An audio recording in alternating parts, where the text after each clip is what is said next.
साल 1911 में हैदराबाद के निजाम मीर उस्मान अली अपने पिता महबूब अली खान के इंतकाल के बाद उनकी अलमारी चेक कर रहे थे। तभी अचानक उनका हाथ दराज में पड़ी किसी चीज से टकराया। उन्होंने उसे बाहर निकाला तो उन्हें बोसीदा से पुराने कपड़े में एक जूता लिपटा नजर आया। निजाम को हैरानी हुई कि ये इकलौता जूता इस ड्रॉर में क्या कर रहा है। तभी उन्हें महसूस हुआ कि उस जूते के अंदर भी कुछ है। हाथ डाला तो अंदर से हीरे जैसी चमचमाती हुई एक चीज नजर आई। निजाम ने सोचा इतना बड़ा हीरा असली होता तो बाप के जूते में थोड़ी होता। उन्होंने उसे बाहर निकाला और मेज पर रख दिया। उस्मान अली उसे सालों तक पेपर वेट की तरह इस्तेमाल करते रहे। कई सालों बाद पता चला कि वो जिसे पत्थर समझकर बरसों से पेपर वेट की तरह इस्तेमाल कर रहे हैं वो कोई आम चीज नहीं बल्कि दुनिया का सबसे महंगा हीरा है। ये वही हीरा है जिसके लिए उनके पिता ब्रिटेन की अदालत तक चले गए थे। इस हीरे की कीमत आज 900 करोड़ रुपए से अधिक है। ये हीरा आज भी मुंबई के रिजर्व बैंक ऑफ इंडिया के तहखाने में रखा हुआ है। इसे भारत सरकार द्वारा राष्ट्रीय खजाने की उपाधि भी दी जा चुकी है। लेकिन आखिर ये हीरा जूते में छिपाकर क्यों रखा गया था और हैदराबाद के निजाम महबूब अली इस हीरे को मनहूस क्यों कहते थे? तो कहानी की शुरुआत होती है साल 1884 से, जब हैदराबाद की गद्दी पर निजाम महबूब अली बैठे हुए थे। महबूब अली भारत ही नहीं बल्कि दुनिया के सबसे अमीर इंसान थे। उनकी अमीरी का अंदाजा इसी बात से लगाया जा सकता है कि 1890 के दशक में उनके पास दुनिया के सबसे बड़े सोने चांदी और हीरों के भंडार थे। महबूब अली खान पहले भारतीय थे जिनके पास अपनी खुद की रेलवे कंपनी थी। उन्होंने ही निजाम्स गारंटीड स्टेट रेलवे की स्थापना की थी, जो भारत की पहली रेलवे कंपनी थी। 1947 में जब देश आजाद हुआ तो हैदराबाद स्टेट रेलवे का नाम बदलकर ही इंडियन रेलवे कर दिया गया। हैदराबाद के निजाम महबूब अली खान की शाही जिंदगी को देखकर अंग्रेज भी हैरान रह जाते थे। उनके बारे में the days of the beloved पुस्तक की लेखक हैरियट रॉनकिन लिंटन लिखती हैं कि महबूब अली खान ने कभी कोई मोजा 2 बार नहीं पहना। उनके लिए फ्रांस से मोजे मंगाए जाते थे जिन्हें वो एक बार पहनते और फेंक देते। उनके कलेक्शन में दुनिया के सबसे महंगे कपड़े और दुनिया की सबसे महंगी कारें मौजूद थी। महबूब अली खान की अमीरी सिर्फ उनके शौक पूरे करने का जरिया नहीं थी, बल्कि उनके दौर में हैदराबाद रियासत भारत की सबसे अमीर रियासत बन चुकी थी। महबूब अली खान ही वो शख्स थे जिन्होंने भारत के पहले medical college Hyderabad medical college की स्थापना की, जहां पर दुनिया में पहली बार क्लोरोफार्म का इस्तेमाल किया गया। उनके दौर में हैदराबाद तालीम के मैदान में आसमानों पर पहुंच गया था। उनकी दौरे हुकूमत में हैदराबाद में स्कूल और कॉलेजेस की तादाद 1000 से भी ज्यादा थी, जहां पर गरीबों को मुफ्त में तालीम दी जाती थी। महबूब अली खान पहले शख्स थे जिन्होंने सबसे पहले उर्दू को हैदराबाद की सरकारी जबान घोषित किया। इनकी दौरे हुकूमत में ही भारत की सबसे बड़ी लाइब्रेरी मकतबे आसफिया की स्थापना की गई, जिसका नाम बदलकर बाद में state central library of Hyderabad कर दिया गया। इस लाइब्रेरी में आज भी 5 लाख से अधिक किताबें मौजूद हैं। महबूब अली खान के बाद जब उनके बेटे मीर उस्मान अली सत्ता में आए तो उन्होंने भी हैदराबाद का नक्शा बदल दिया।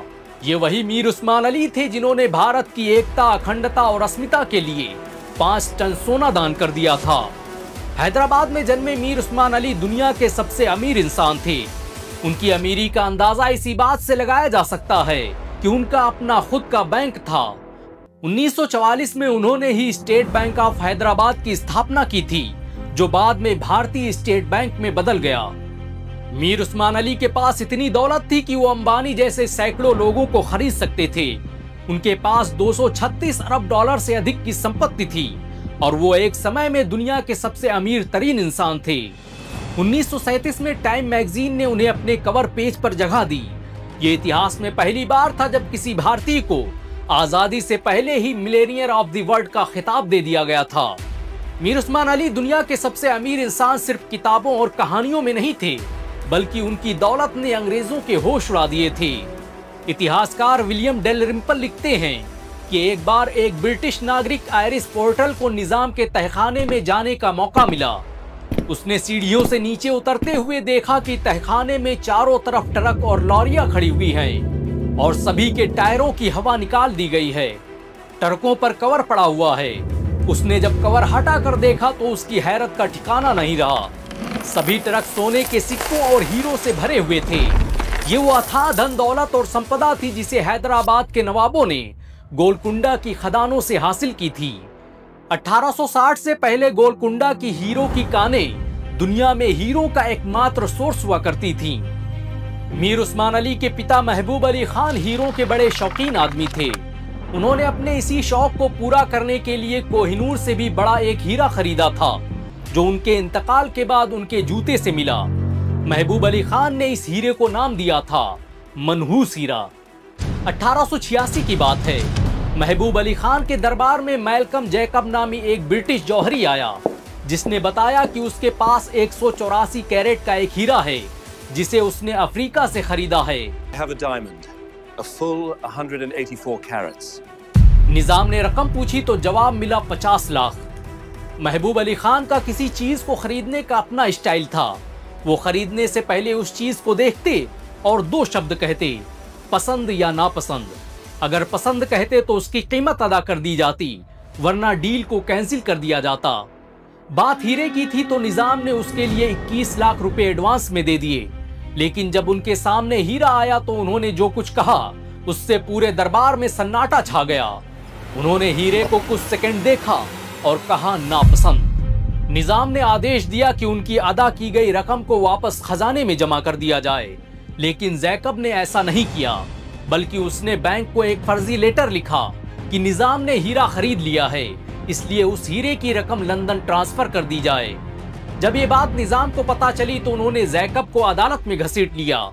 भारत के किसी राजा के लिए अदालतों के चक्कर लगाना किसी बेइज्जती से कम नहीं था, लेकिन बात इंसाफ की थी। निजाम न सिर्फ कोर्ट गए बल्कि उन्होंने सालों तक खुद ये केस लड़ा। ये केस दुनिया भर के अखबारों की सुर्खियां बना रहा, और बनता भी क्यों ना। इसे वो शख्स लड़ रहा था जिसे दुनिया के सबसे अमीर इंसान होने का खिताब हासिल था। सालों बाद फैसला आया और जैकब को धोखाधड़ी के आरोप में भारतीय राजकुमारों के साथ व्यापार करने से प्रतिबंधित कर दिया गया। ब्रिटिश सरकार ने जैकब से अपने सारे संबंध तोड़ लिए। जैकब निजाम को उनका पैसा तो नहीं लौटा पाया, लेकिन इतना जरूर हुआ कि निजाम जैकब डायमंड के मालिक हो गए। जैकब डायमंड, जिसे इंपीरियल हीरा के नाम से जाना जाता है, वो दुनिया का 5वां सबसे बड़ा हीरा जरूर था, लेकिन इसके लिए निजाम को बड़ी शर्मिंदगी का सामना करना पड़ा। इसलिए उन्होंने इसे एक गंदे कपड़े में लपेटा और अपने जूते में डालकर रख दिया, ये बताने के लिए कि बात इंसाफ की थी, वरना इस हीरे की हैसियत निजाम के जूते के बराबर भी नहीं थी। मीर उस्मान अली को महबूब अली खान के ड्रॉर से जूते में जो हीरा मिला वो यही था। ये हीरा आज भी मुंबई में रिजर्व बैंक के तहखाने में मौजूद है। महबूब अली खान और उनके बेटे मीर उस्मान अली में जमीन व आसमान का फर्क था। जहां महबूब अली खान को महंगी चीजों और शाही अंदाज पसंद था, वहीं मीर उस्मान अली की जिंदगी सादगी भरी थी। मीर उस्मान अली की सादगी का अंदाजा इसी बात से लगाया जा सकता है कि उन्होंने एक टोपी और एक कंबल में अपनी पूरी जिंदगी गुजार दी। यहाँ तक कि उन्होंने कभी सोने और चांदी के बर्तनों में खाना नहीं खाया। उनके लिए एक टीन की प्लेट बनाई गई थी, जिसका वो जिंदगी भर इस्तेमाल करते रहे। ये इस महान इंसान की मकबूलियत का ही नतीजा था कि इनकी नमाज़े जनाजा में 1 करोड़ से भी अधिक लोगों ने शिरकत की। निजाम म्यूजियम में मौजूद दस्तावेजों के मुताबिक ये जनाजा दुनिया का सबसे बड़ा जनाजा था। वैसे महबूब अली खान और मीर उस्मान अली खान के बारे में आपके क्या विचार हैं, नीचे कमेंट में जरूर बताएं। अगर एक मुसलमान होने के नाते आपको गर्व महसूस हुआ हो तो इस वीडियो को लाइक और शेयर जरूर करें। ऐसी और वीडियो को देखने के लिए हमारे चैनल को सब्सक्राइब करें, बेल आइकन जरूर दबाएं।